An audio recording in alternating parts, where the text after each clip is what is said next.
स्वागत है दोस्तों आपके अपने channel the smart study corner में। मैं देवेंद्र कुमार। दोस्तों, लॉकडाउन को देखते हुए हमारे चैनल में क्लास 8 से क्लास 12 तक की क्लासेस प्रोवाइड कराई जा रही हैं, जहां क्लास 8 और 9 की क्लास स्टार्ट हो चुकी हैं।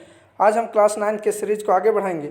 जिन्होंने भी पिछली क्लास नहीं देखी हो वो क्लास ज़रूर देख लें, जहाँ हमने बेसिक चीज़ों को पढ़ा, ताकि आगे के एक्सरसाइज में किसी तरह की कोई दिक्कत ना हो। और जो भी हमारे चैनल में नए हैं वो हमारे चैनल को सब्सक्राइब कर लें और अपने भाई बंधुओं को शेयर कर दें, ताकि इस लॉकडाउन में घर में रहते हुए पढ़ाई जारी रख सके। तो चलिए बिना देरी किए क्लास की शुरुआत करते हैं। एक्सरसाइज शुरू करने से पहले कुछ महत्वपूर्ण जानकारियों को जान लेते हैं। हमने पिछली क्लास में प्रश्नावली 1.1 को पढ़ते समय कुछ बेसिक चीज़ों को जाने, जिसमें जाने कि संख्या क्या है, कितने तरह की संख्या है, सम संख्या क्या है, विषम संख्या क्या है, प्राकृत संख्या क्या है, पूर्ण संख्या क्या है, पूर्णांक संख्या क्या है, परिमेय संख्या क्या है, अपरिमेय संख्या क्या है। तो उन्हीं चीज़ों को और विस्तार से जाने। 1.2 में हमें अपरिमेय संख्याओं के विषय में जानना है और 1.1 में हमने परिमेय संख्या के विषय में जाना। तो चलिए उसी चीज़ को रिपीट करते हैं, ताकि किसी तरह की कोई दिक्कत एक्सरसाइज में ना हो। आज हम बताएंगे प्रश्नावली 1.2 को। इसमें देखते हैं महत्वपूर्ण जानकारी। इसमें जानेंगे परिमेय संख्या क्या है। तो हमने पिछली क्लास में भी बताया परिमेय संख्या किसे कहते हैं। वैसी सारी संख्याएं जो a/b के रूप में लिखी जा सकती हों, जहाँ a और b पूर्णांक संख्या होनी चाहिए। पूर्णांक संख्या मीन्स क्या था? इंटीजर वैल्यू, माइनस वाला और प्लस वाला, जितने भी नंबर्स हैं वो पूर्णांक। पूर्ण नंबर भी होने चाहिए, 1, 2 इस तरह के नंबर होने चाहिए पूर्णांक में। तो जैसे हो गया -2, -3/5, 0, 2/3। बताए थे a/b के रूप में। क्यों? कि -2 के नीचे भी 1 छिपा रहता है तो a/b में हो जाता है। -3/5 है, ये भी a/b में है। 0/1 बोले तो ये भी a/b में है। 2/3, 2/3 बोले तो a/b में है। तो हमने पिछली क्लास में इसके विषय में जाने। आज जानते हैं अपरिमेय संख्या क्या है। उसी का उल्टा है परिमेय संख्या में। हमने देखा कि वैसी सारी संख्या जो a/b के रूप में लिखी जा सकती हों। अपरिमेय संख्या में क्या जानेंगे? वो सारी संख्याएं जो a/b के रूप में नहीं लिखी जा सकती हों, जहाँ a, b पूर्णांक संख्याएं हों और b 0 ना हो। जैसे √2, √5, 2.1, 2, 3, 1, 2, 1, 3, 1, 4 इस तरह से अनावर्ती का रहेगा, जिसका अंत नहीं है। अगर हम भाग दें तो जिसका अंत नहीं है, तो वैसी सारी संख्याएं अपरिमेय में आ जाएगी।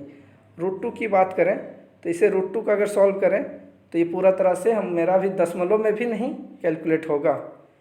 तो ये हमारा √2 क्या आ जाएगा? अपरिमेय संख्या। √5 अपरिमेय संख्या। अगर √4 की बात करें तो √4 का वैल्यू क्या होता है? 2। तो 2 मेरा क्या है? परिमेय संख्या है। इसलिए हर एक जो रूट में हो वो नहीं बोलेंगे कि हर एक रूट में अगर m लेके चलें कि √m क्या अपरिमेय संख्या होती है सारी? तो नहीं। क्यों? कि √4 = 2 होता है, √4 = 2, तो 2 मेरा तो परिमेय संख्या है। इसलिए कुछ कुछ संख्याएं रूट में अपरिमेय संख्या हैं और सारी संख्याएं परिमेय नहीं होती है। वास्तविक संख्या जानते हो? वास्तविक संख्या क्या होती है? वास्तविक संख्या means real number. Real number means परिमेय हो या अपरिमेय, सारी संख्याओं को वास्तविक संख्या में लेते हैं और जानते हैं। तो चलिए एक्सरसाइज को देखते हैं और उसमें जानते हैं क्या क्या किस तरह से हल करना है।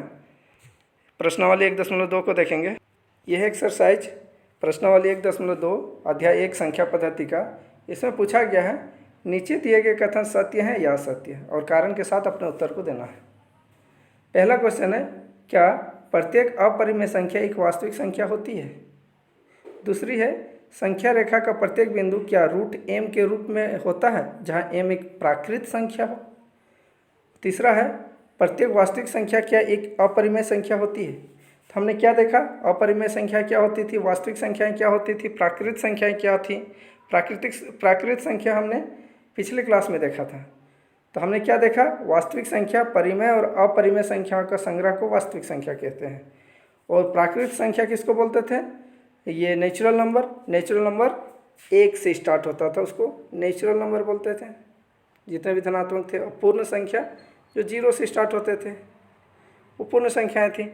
चलिए इसका हल करके देखते हैं, इसका आंसर देखते हैं क्या होगा। पहला अगर देखें तो पूछा गया था क्या प्रत्येक अपरिमेय संख्या एक वास्तविक संख्या होती है। तो हमने वास्तविक संख्या का डिफिनेशन क्या देखा कि हर एक परिमेय संख्या हो या अपरिमेय संख्या, सारे संख्याओं को तो वास्तविक संख्या बोलते हैं। तो हमारा उत्तर हो जाएगा सत्य। क्योंकि सभी परिमेय और अपरिमेय संख्याओं का संग्रह ही तो वास्तविक संख्या होती है।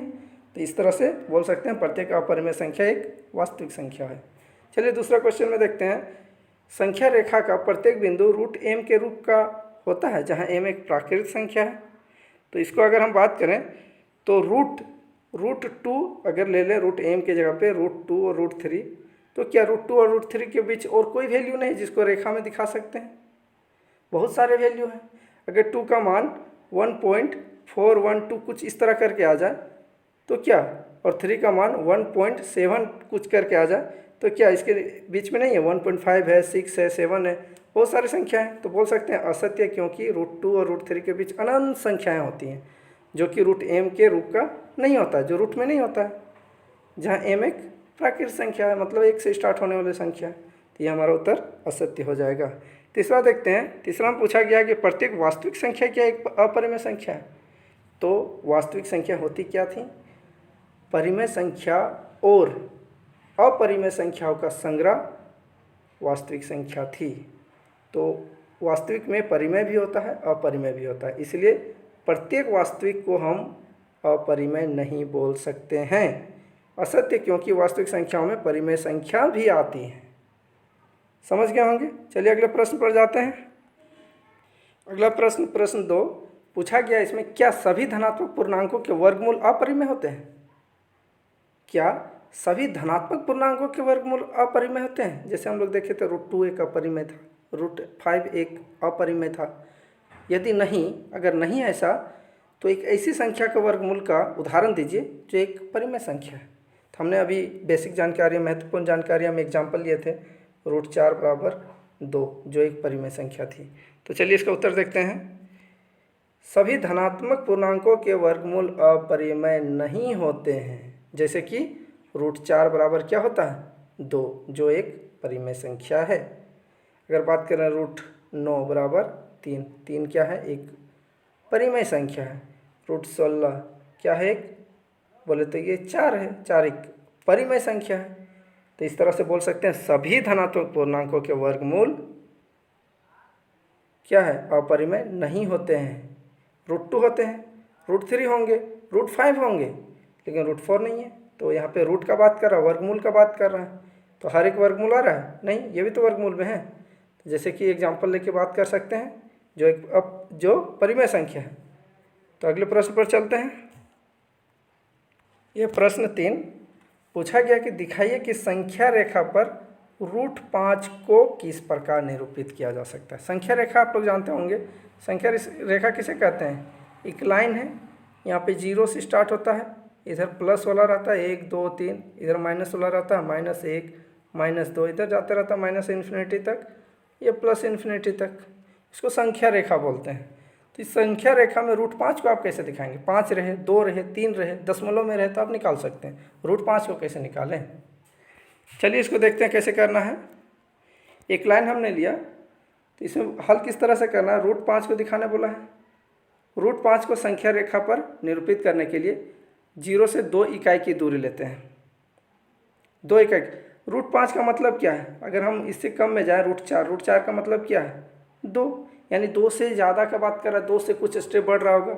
रूट 9 उसके बाद आता है परफेक्ट स्क्वायर में, जिसका 3 होता है। तो यहाँ बोल सकते हैं कि हमारा रूट 4 बराबर 2 है, मतलब रूट 5 बराबर 2 दशमलव कुछ ना कुछ होगा, लेकिन 2 दशमलव होगा, यानी 2 से ज़्यादा हो रहा है। तो हम यहाँ क्या ले रहे हैं? एक लाइन ले रहे हैं जिसमें 2 इकाई दूरी ले रहे हैं। यहाँ से यहाँ कितना दूरी है? 2 इकाई दूरी। ये हमारा 2 इकाई दूरी, ठीक है। उसके बाद ओ भी ले रहे हैं, इसका नाम दे दिए ओ, और ये बी। यहाँ क्या है? उस पर एक लंब ए बी खींचते हैं। एक लंब ए बी हमने खींचा जो 1 इकाई का लिए हैं। अगर आप पाइथागोरस थ्योरम जानते हैं तो उसमें क्या होता है? कर्ण है ये हमारा, इसको अगर हम मिला दें, ओ को और ए से मिला दें, तो यहाँ क्या है? एक कर्ण है।